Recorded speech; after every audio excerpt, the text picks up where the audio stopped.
नमस्कार दोस्तों, एक बार फिर से आपके सामने हम उपस्थित है बग्गा साहब के साथ में और अपनी चर्चा जारी रखेंगे गुरबाणी पे। पिछली बार अपन ने बग्गा साहब ने आपसे चर्चा की थी कबीरदास जी की और तीर्थ यात्रा तीर्थ स्थान पे, जहाँ पर कि कहा जाता है कि अगर आपकी मृत्यु वहाँ पे होती तो आपको सीधा स्वर्ग मिलता है। तो उसी की व्याख्या की थी और उसी पे जो गुरबाणी में कबीरदास जी का जो संदर्भ था उसको आगे बढ़ाया था। तो आज बग्गा साहब इसी को आगे बढ़ाएंगे। तो स्वागत है बग्गा साहब आपका। Thank you. कबीरदास जी की ही वाणी पे आगे अपनी चर्चा बढ़ाएंगे कि या फिर कुछ परिवर्तन करेंगे आज आप? आज उसी के पॉइंट ऑफ व्यू को आगे लेके जाते हैं कि गुरबाणी में तीर्थ स्थान का क्या क्या बताया गया कि तीर्थ है क्या। हाँ हाँ हाँ अकॉर्डिंग अपनी हाँ गुरबाणी के क्या व्यूज है तीर्थ स्थान के ऊपर में। जी हाँ जी ठीक है, अब अपन ये सारे यहाँ से स्टार्ट करते हैं कि तीर्थ स्थान करने का जो ऑब्जेक्टिव क्या बताया जाता है, पहले अपन ये जान लें। राइट। और तीर्थ स्थान करने के जनरली दो ही ऑब्जेक्टिव बताए जाते हैं। नंबर एक तो ये है कि आपका द्वारा किए गए पापों का एलिमिनेशन, राइट। और नंबर दो मोक्ष की प्राप्ति। इसके अलावा कोई तीसरा ऑब्जेक्टिव तो है? मतलब इस जन्म के अपने जो भी बुरे काम किए उसकी सफाई करना और अगले जन्म के अच्छा मिले इसकी तैयारी करना। मोक्ष मिले उसके लिए ये ऑब्जेक्टिव है ऑब्जेक्टिव होता है। हाँ हाँ। लेकिन इस चीज को अचीव करने के लिए हमारी जो गुरबाणी का जो व्यू है, एक्चुअल में तीर्थ जो स्नान करने के जो शास्त्रों ने जो कितने प्रकार के तीर्थ बताए गए हैं। तीर्थ स्थान जो है शास्त्रों के द्वारा 68 टाइप्स ऑफ तीर्थ स्थान है। अच्छा। ये सब अचीव करने के लिए 68 टाइप्स ऑफ तीर्थ स्थानों का जिक्र किया गया है। अच्छा, राइट। तो हमारी गुरबाणी में जो है ऐसा जैसे पुष्कर को तीर्थराज बताया जाता है, ये इसी 68 में आता है। हाँ, ये सब 68 में ही आ जाता है। 68 में आ जाता है। अच्छा हाँ। 68 जो है तीर्थ स्थान जो है, बिल्कुल मेरे पास लिस्ट है वो। अभी बोलूंगा तो उसमें 10 मिनट निकल जाएंगे। नहीं, मैंने पुष्कर का जिक्र इसलिए किया क्योंकि मैं अजमेर से पुष्कर से पास रहने वाला और उसको तीर्थराज कहा जाता है इसलिए। हाँ, मैंने गिने हैं, बिल्कुल 68 है बराबर। इसलिए इसको कहा गया 68 का स्नान। 68 का स्नान मतलब 68 का स्नान। ठीक है। हाँ। लेकिन हमारी गुरबाणी का व्यू जो है इसके बारे में ये बताया जा रहा है कि तीर्थ जो नामण है, तीर्थ नामण जाऊं तीर्थ नाम है। तो मेरे लिए जो है, मैं तीर्थ स्नान जो करना है वो मेरे लिए जो है वो हरि नाम ही मेरे लिए तीर्थ स्थान है। अच्छा, मतलब कहीं जाने की जरूरत नहीं है। हाँ, अब तीर्थ शब्द विचार अंतर ज्ञान है, क्योंकि मेरे लिए जो तीर्थ है वो गुरु के शब्द की विचार है और जो मेरे मन के अंदर का ज्ञान है वो। राइट। अब ज्ञान साचा थान तीर्थ 10 पूर्व सदा दशहरा। ये जो गुरु का ज्ञान जो है ये वो पवित्र स्थान है मेरे लिए, जो मेरे लिए एक्चुअल में क्या है, 10 पूर्व का मतलब है कि वो 10 दिन माने गए हैं जो बड़े पवित्र माने गए हैं। इनमें से शास्त्रों में 10 दिन बहुत पवित्र माने गए हैं और एक दिन वो माना गया है। हाँ, एक दिन वो बताया गया है जिसमें एक दिन वो बताया गया है जिसमें 10 पापों का नाश होता है, उसे कहा गया है दशहरा। तो 10 पूर्व और सदा दशहरा, ये मेरे लिए क्या है, जो गुरु का जो सच्चा ज्ञान है वही मेरे लिए ये दिन है, मेरे लिए पवित्र दिन जितने भी हैं ये। राइट। हो नाम हर का सदा जाचू दे प्रभ धरनी धरा। मैं तो जो है हमेशा जो है उस प्रभु का जो धरती का आसरा है, जो पूरी पृथ्वी का आसरा है, मैं तो उसके नाम की ही याचना करता रहता हूँ। संसार रोगी नाम दारू मैं लागे सच बिना। पूरा संसार रोगी है, जिसका नाम जो है वो उसकी दवा है। और पूरा संसार जो है बिना सच के जो है फिल्थ से भरा हुआ है। बिना सच के किससे भरा हुआ है? गंदगी से, फिल्थ से, मैल से भरा हुआ है पूरा संसार जो है। ठीक है। हाँ, और गुरुवाक निर्मल सदा चानन नित्य साच तीर्थ मंजना। और गुरु के जो वचन है वो मेरे लिए जो है वो सच्ची रोशनी का काम कर रहे हैं। अच्छा, हाँ। सच्चा चानन है वो। और नित्य साच तीर्थ बंजना, और मैं उसमें एवरी डे जो है मैं उसमें जो है तीर्थ स्नान करता हूँ।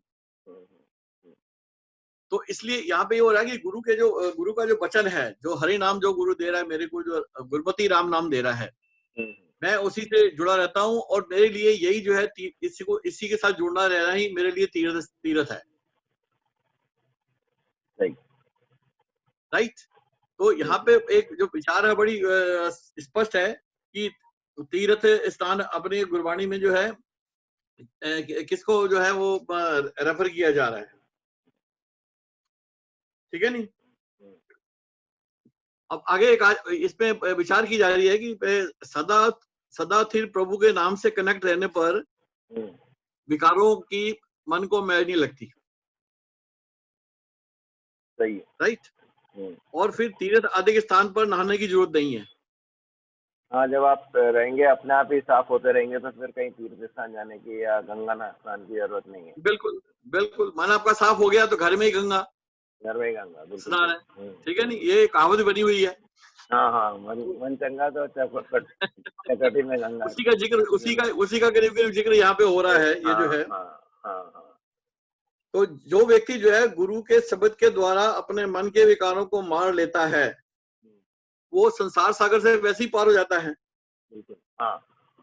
और औरों को भी पार लगा देता है, और बार बार उसको जन्म में आने की जरूरत वैसे ही नहीं पड़ती। ऐसा मनुष्य है वो पारस बन जाता है, वो परम ध्यानी हो जाता है। परम ध्यानी हो जाता है और सदा स्थिर प्रभु का ही वो रूप बन जाता है। बिल्कुल। कहते हैं ना, जिसकी आदमी जैसी सेवा करता है वो वैसे ही बन जाता है। सही है। हाँ। आप प्रभु की सेवा करेंगे, आप प्रभु जैसे ही बन जाएंगे। राइट। तो ये एक जनरल रूल है। और ऐसे व्यक्ति का फिर क्या होता है कि वो हमेशा जो है अपने आत्मिक आनंद में रहता है वो, और सदा स्थिर रहने वाली खुशी प्राप्त कर लेता है। ठीक है नहीं।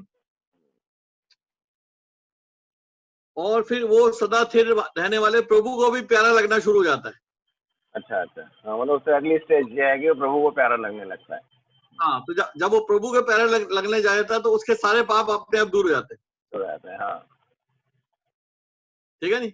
उसका जो है काम जो है प्रभु खुद ही कर देते हैं, उसको जो मुक्त कर देते हैं उसको जो है। हाँ। बिल्कुल। ठीक है। और एक जो इस प्रकार साध संगत के द्वारा प्रभु का मिलाप ही वास्तव में तीर्थ स्नान है। यहाँ पे क्या है, साध संगत जाना नहीं जाना बहुत जरूरी है। साध की संगत मतलब उस गुरु की संगत। यहाँ पे साध का जो रेफरेंस है गुरु है। हाँ।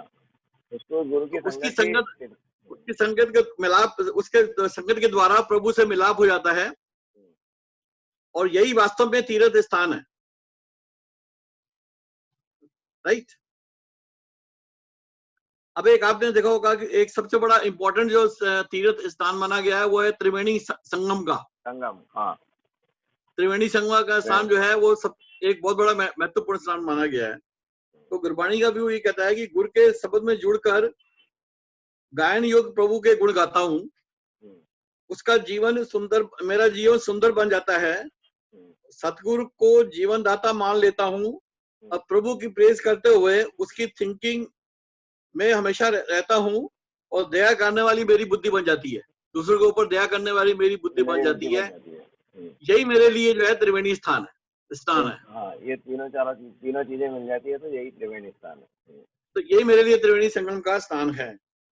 ऐसा व्यक्ति जो है वो क्या करता है कि आत्मिक स्थान करता है, और हमेशा जो है वो दूसरों की हेल्प करने के लिए हमेशा तैयार हो जाता है। फिर जब तक आप जो है प्रभु को सब में नहीं देखेंगे, आप उसको रियलाइज नहीं कर सकते।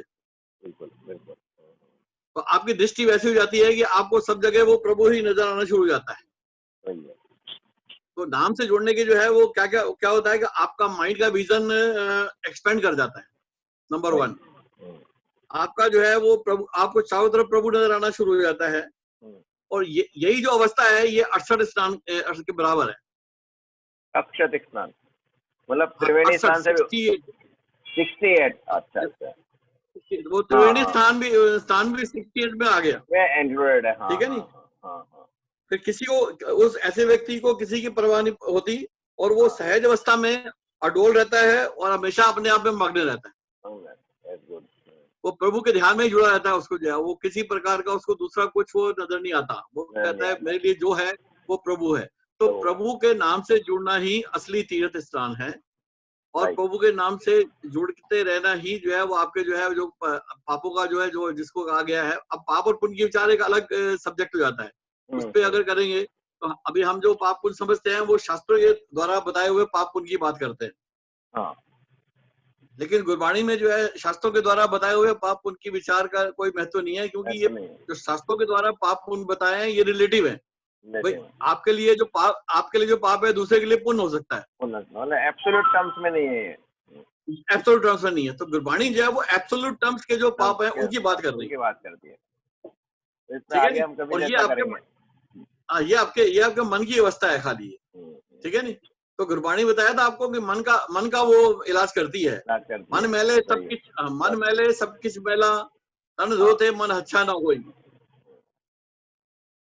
ठीक है नी? इस बात को ध्यान में रखते हुए एक ही सोल्यूशन है। गुरु के आगे अपना अरदास करो, प्रभु के नाम की प्राप्ति करो और उससे जुड़े रहो।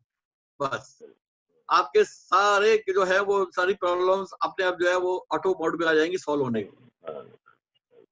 राइट? तो यही एक सोल्यूशन है जो हमारी गुरबाणी जो है का व्यू है इसके बारे में जो है। ठीक है नी? तो ये विचार जो है बिल्कुल जो कबीरदास जी की जो बात है उससे ही मिलती है कि पूजो राम एक ही देवा, साचा नामन गुर की सेवा। ठीक है ना? वो भी उन्होंने भी बताया कि जो ट्रू पिलग्रिमेज क्या है, गुरु की सेवा का मतलब प्रभु के नाम का सिमरन करना, वही गुरु की सेवा है। गुरु की सेवा है और वही तीर्थ है।